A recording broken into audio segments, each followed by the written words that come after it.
आया था प्रधानमंत्री जी का इंटरव्यू लेने के लिए और अब मुझे हमारे चीफ मिनिस्टर साहब का इनका इंटरव्यू लेने का मौका मिला है। तो सर, मैंने उनसे एक क्वेश्चन किया था प्रधानमंत्री जी से कि आप आम कैसे खाते हैं, तो लोगों ने मजाक उड़ाया था। लेकिन सर, मैं नहीं सुनूंगा। आप नागपुर से हैं और Nagpur is very famous for the mangoes.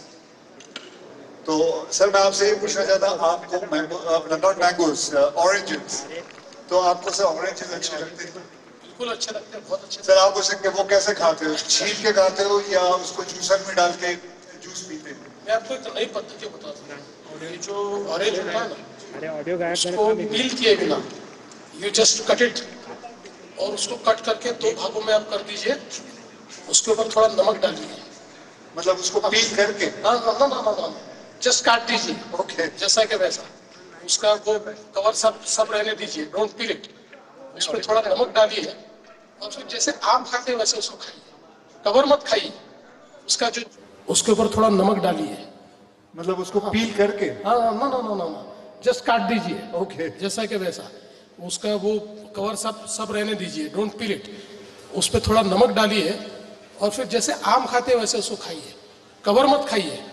उसका जो जूस है उसको आप खाइए और चूसिए। देखिए, एक अलग ही आपको फीलिंग आएगा ऑरेंज खाने का। ये सिर्फ ओजी लोगों को मालूम है, जो नागपुर से है। They only know it, how to eat. So that's great. तो आज एक समथिंग नई चीज सीखने मिली। So I am surely going to try this. तो सर, सेकंड क्वेश्चन की तरफ चलते हैं सर। सर, मैं इस फिल्म इंडस्ट्री के अंदर I have been an actor, और सर आप जो हैं वो पॉलिटिक्स के दुनिया के स्टार हैं। सर, आप बताइए कोई ऐसी फिल्म जैसे कि मैं किसी पॉलिटिशियन को देखता हूं, कभी उनसे इंस्पिरेशन लेता हूं। सर, आपके लिए कोई ऐसी फिल्म या कोई ऐसा इंसान हो जिसको आपने इन्फ्लुएंस किया हो आपके लीडरशिप के लिए, जो फिल्म इंडस्ट्री के अंदर हो?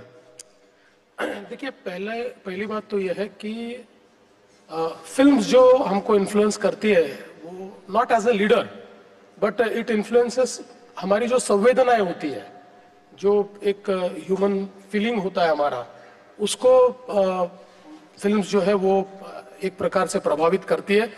तो ऐसे कई फिल्मों ने मुझे प्रभावित किया है। लेकिन जहाँ तक आप पॉलिटिक्स की बात करेंगे तो एक फिल्म है जिसका मैं जिक्र करना चाहूँगा कि उस फिल्म ने मुझे प्रभावित तो किया, लेकिन उस फिल्म ने मेरे लिए इतनी समस्याएं बढ़ाई, और वो फिल्म है नायक।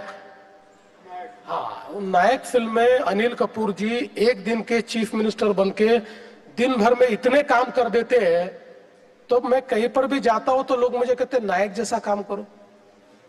देखो, एक दिन में कितना उन्होंने कर दिया, कैसे एक दिन में उन्होंने दुनिया बदल दी। तो मुझे एक दिन अनिल कपूर जी मिल गए, मैंने उनको कहा, क्यों बनाई भाई नायक? आप नायक और हम नालायक, ऐसा लोगों को लगने लग गया। एक दिन में इतनी सारी चीजें कैसे आपने कर दी उसके अंदर। तो मुझे ऐसा लगता है कि एक बेंचमार्क सेट करने का काम उसने किया है।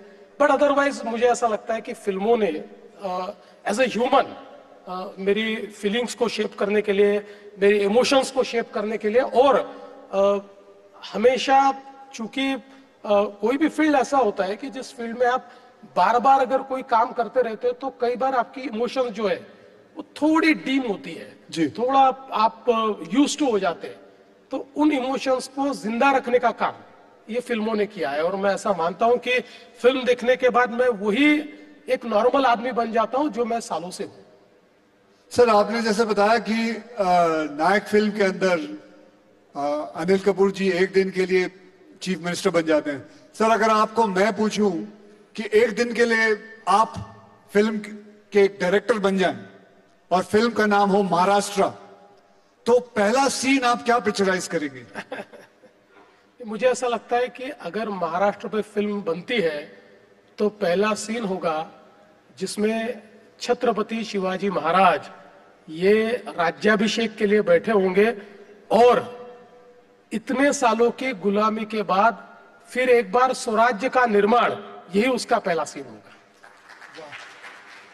तो सर मैं आपसे एक और चीज पूछना चाहूंगा, जैसे बॉलीवुड में हमारी हिंदी फिल्म इंडस्ट्री में रियल हीरोज दिखते हैं, आपके हिसाब से पॉलिटिक्स के रियल हीरो कौन है? देखिए, आज अगर हम लोग भारत को अगर हम देखें तो भारत के इस पूरे पॉलिटिकल हिस्ट्री में हमको रियल हीरो के रूप में हमारे प्रधानमंत्री नरेंद्र मोदी जी दिखाई देते हैं। और वो इसलिए दिखाई देते हैं कि he has walk the talk.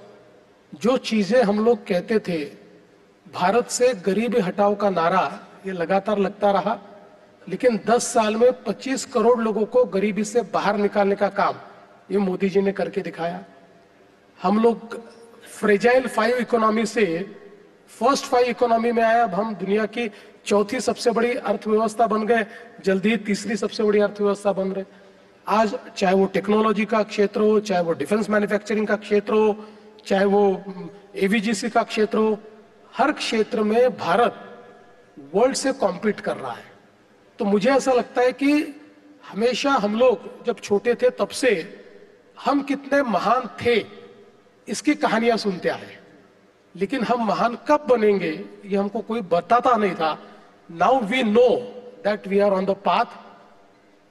2047 में विकसित भारत, ये महान भारत का चित्र अब हमारे सामने है, और उस चित्र को लाने वाले हमारे प्रधानमंत्री नरेंद्र मोदी जी है। बहुत खूब सर, बहुत बढ़िया सर, बहुत बढ़िया। तो सर